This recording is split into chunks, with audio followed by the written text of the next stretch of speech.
Hey guys, welcome back. I hope তোমরা সকলে খুব ভালো আছো এন্ড আমিও খুব ভালো আছি। তো গাইস, তোমরা কি জানো টিকটক এমন একটা প্ল্যাটফর্ম যেখানে প্রতিবন্ধী টিকটকার গুলো তাদের সারাদিনের কাজগুলো টিকটকে এসে না প্রকাশ করলে ওদের হাগু ঠিকমতো হয় না।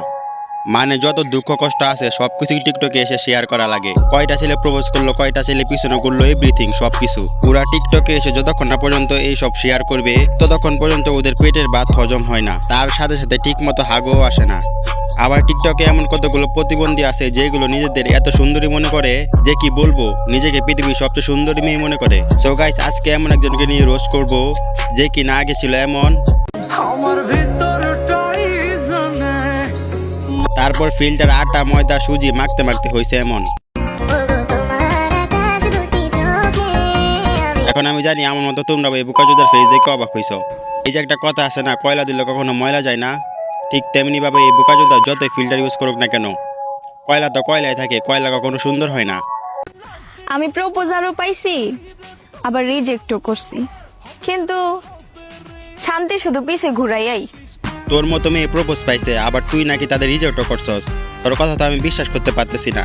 আর জানি কি বলছিলি তুই, ছেলেদের পিছনে ঘুরাস? তুই কি নিজেকে পৃথিবীর সবচেয়ে সুন্দরী মেয়ে মনে করস নাকি? ছেলেদের রুচি এতটা খারাপ না যে তোর মতো টিকটকার প্রতিবন্ধী মেয়েকে প্রপোজ করবে? তোর কি দেখে পোলাপাইন প্রপোজ করবে এটাই তো আমি বুঝতেছি না। তোর না আছে ভালো ফেস কাটিং আর না আছে ভালো গুণ, তুই তো একটা টিকটকার প্রতিবন্ধী।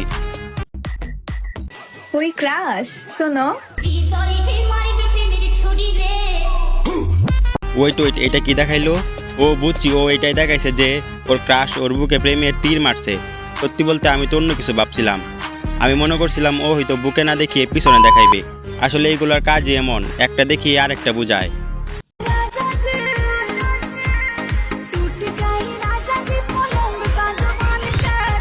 তোমরা বিশ্বাস করবে কিনা জানি না, আমি ফোনের ফুল ব্রাইটনেস দেওয়ার পরেও ওর মুখ একটু ফর্সা হয় নাই, আরো বেশি কালো হয়ে গেছে।